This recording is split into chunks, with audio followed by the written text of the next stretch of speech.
Alright, so we're going to talk about baby video. This is Fun Dip and Warhead's second litter. Not really going to get them out. She had 10 of them. They're all broken and stuff. Let's see if she doesn't care if I look at them. We'll see here. We're making a baby video. We might as well see baby. She can be kind of protective, but she's gotten better over the litters. There we go. You can see these guys. They've got their eyes open and everything. I kind of help them open their eyes at around day 10 or so. I just, because of the nest box idea, I like to make sure. So cute. But they got a couple of real pretty brokens in there out of this litter versus their last litter. She only had like one. Again, that's Warhead and Fun Dip. So they now have a Grand Champion sire. And I will take you inside and show you the rest. Alright, so we got Hot Tamale. She late last night I was out here checking on her, and she like 2 or 3 days late. I can't even remember. I have to look. I think she's 2 days past, but she finally had some. She probably doesn't have very many. Last time she only had the 4, and I saved the 1. I'm not going to really dig around in there. She's had a traumatic night. It took her a long time to get them going and get them done and make her nest, so we'll leave her alone for a couple days before I check them. Probably tomorrow. Put the gloves on. Just a little bit warm right now, and you just don't want to have any dead ones in there stinking it up, so we'll leave her alone. Then we got Smarty and Andy's. Like I said, these are my 2 Grand Champion rabbits that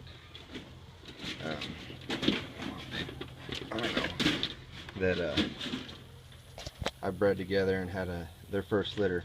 She's in the 2x2 cage because, like I said before, sometimes with first time moms, I give them that smaller buck style cage because then they have them in the box. There's not as much room to have them on the wire, and it forces them in the box. I needed these babies from this breeding, and I just kind of made sure her first time mama, she knew, hey, that's a box. More than likely, she's going to put it in the box, and she did. And they always do when I do that, honestly. They've got 4 pretty brokens right there, a Charlie, and 2 reds, which are going to be lighter. Of course, Smarty's he's from a white line, and so is she, as a matter of fact. So they made the brokens are really pretty, and then the Charlie, of course, and then these 2 light reds. But they, out of the 7 she had, 4 of them are broken, pretty brokens. You know, what you consider, you know, good showable, sellable brokens, and that's made me really happy about her, because usually, honestly, you get 2 or 3 if you have a litter of 8 to 10 that are nice broken. That's what's so hard about brokens and makes them so rare. The pretty brokens, honestly, you get 2 or 3 even on a broken or unbroken breeding. At least that's what I've had. I'm sure people have had different situations with it, but that's why I use Charlies, because they're all broken and you get a better, you know, mix. But you can't show a Charlie, so you can't build a, you know, a fancy pedigree that way like you can with these. So having 4 of the 7 greater than 50%, that's awesome.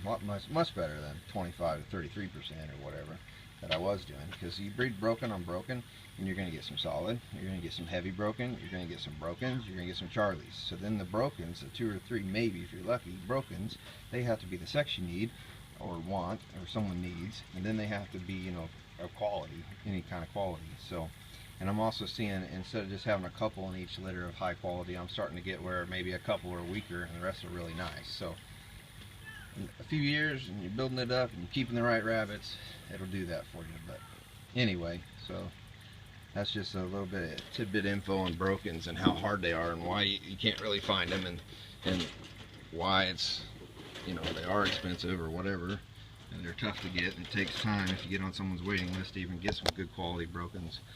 You know, if you don't want the booted like Twix here, you know, which there's nothing wrong with her. She's got beautiful dark color and she'll make great pretty broken babies, but more likely more of her babies will be solid or heavy broken like her. Alright, then we got Jawbreaker over Snowcaps breeding. This is Snowcaps, her very first litter. Nothing really special. I bred her to Jawbreaker because Jawbreaker is a red over Charlie breeding. So he is pretty much, yeah, he was red all the way back. Snowcaps is like that little buck in the last video I showed you out there. She is from Crackle and Glacier. She's really big animal, very big mom, and she is really sweet for a first time mom. I'm really impressed with her, and she's doing so good. But because she comes from the white line, that white improvement line that I made, where I added the white in back in the day, I wanted to breed her with Jawbreaker because he's all red all the way back, so make sure I get some good rich color out of him, you know, or better, you know, just less likely to get the whites. I'm still gonna do that, but it's just, that's what we did for now. Hey, mommy.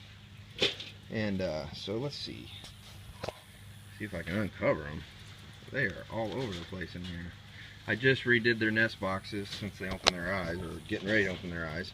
So I changed their nest boxes right before that, just to make sure all the nasty's out of there, of course. I know, mommy. I know. You're like, what is up? Well, I just want to show them off. Yeah, she had 7, still got 7. So she had 3 real pretty brokens out of 7, so that's really good. Good percentage. And what she had, I think there's 2 or 3 reds, 3 pretty brokens, and then that one little Charlie, and that's the runt, I believe, that little Charlie. So that's them. We'll leave them alone. They're having a nice Sunday afternoon nap. And again, Snowcaps has been really awesome to work with. She's just worked so well. It's so awesome. You remember Reese's was in this cage, and Reese's never produced me any babies. She's had them on the wire or whatever. So this cage having babies in it's just makes me happy. Over here we got Jawbreaker and Miss K. Normally I always breed Crackle to Miss K, but you know, I was always getting one broken red, or you know, out of the whole group, and then maybe a couple of Charlies. This time Miss K, she had she has 2 broken reds and a solid red. So she had 3 out of that litter instead of just 1, maybe 2, which is still pretty much the same, but they're out of a different buck. Again, Jawbreaker, all red background, just like Crackle was, but I just did something different. This is probably Miss K's last litter here, because it's time to get another broken doe in this spot, like the ones I was telling you about in the other video that are going to the convention that I'm keeping back, you know. So there's no point in having the broken steel. Her babies are really buried, and they go all over the place. But we'll just kind of look in here. We got what? That's a Charlie Steel, and then they like to come up front too. Yeah, they're all, where are you? They're all in the middle, right under here. Let's see. There's one. Anyway, you get the point. I don't want to mess with their nest that much, especially after sticking my hand in another doe's nest. Just my thing. And then Charlie, she had another litter with Good Bar, and she only had 3. Usually she has like 8 or so, and I don't know if it's Good Bar slowing down on me because of his age, or just the summer. Could be a summer. Maybe that's what it is. I don't know. She has obviously 3 brokens. One's a little heavier broken, and then 2 real pretty brokens in there. And she always makes really good babies for whatever reason. Never been able to show her. She's the sister to Kit Kat, who showed really well all the time. These are Warhead and Kit Kat's first time, and I can't remember. I think they had 9, and they're all still alive. Of course, that's Kit Kat's always been a good mama. So Kit Kat, and yeah, I know. Kit Kat and all these 2, they saved all their babies, Snowcaps and Andes. And then of course Charlie, she only had 3. But I've done pretty good so far, but I haven't got any reds. As you can tell, I don't have any solid red babies. Watch and miss. Now, hot tamales, but that just happened last night. And Dentine are the only ones technically breeding right now, or bred. Now that Gummy Bears right there, who's going to a convention, and she's letting her water drip on her face. Oop. Guess that feels good. And Sugar Babies are bred, and Pixie's getting bred today, but they're all bred for the convention, so when they get back they'll have a couple weeks before they have babies, or 3 weeks I guess. What else about them? Oh, this is kind of funny. Last night my wife noticed that the 4-wire, they were talking about the cage 4-wire that I've talked about over the videos and stuff, the weaker stuff. You can see I've had to add a whole piece, about 8, so 4 inches wide by 24 inches long. The cage where the wall connects to the floor, she was she busted the wire. So as her heavy body, she hopped around, she just busted each little piece all the way across, and that whole thing was busted. It was still connected over there, so that floor was up, but this had busted back, you know, ½ inch back on that wire, and it busted all the way across.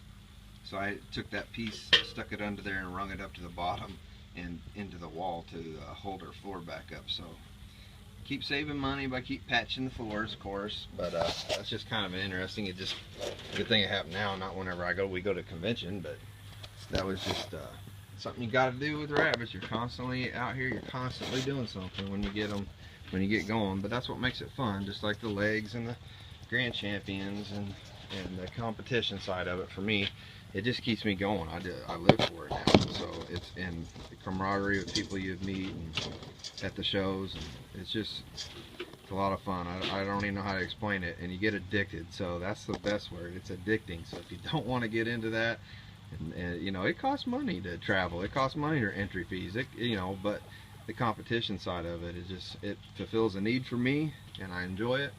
And that's what keeps me going and keeps me improving my stuff all the time, constantly improving, never sitting still.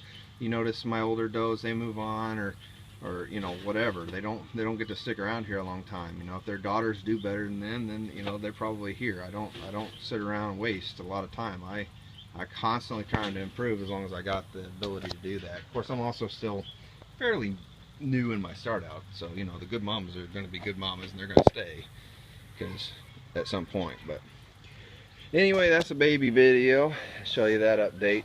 Got a few bred, you know. So the next video will be after convention. Hopefully we have a good time. Don't expect, you know, to crush anything, but we got some good ones that should do pretty well, and we'll see how that goes. And again, guys, thanks for watching. You got any questions on any kind of video you'd like to see, like with shows or anything, I'm thinking about doing a little informational series on different things, even inside, you know, talking about cards, how to fill stuff out, stuff like that. But again, thanks a lot, you guys, and have a good one. Bye-bye.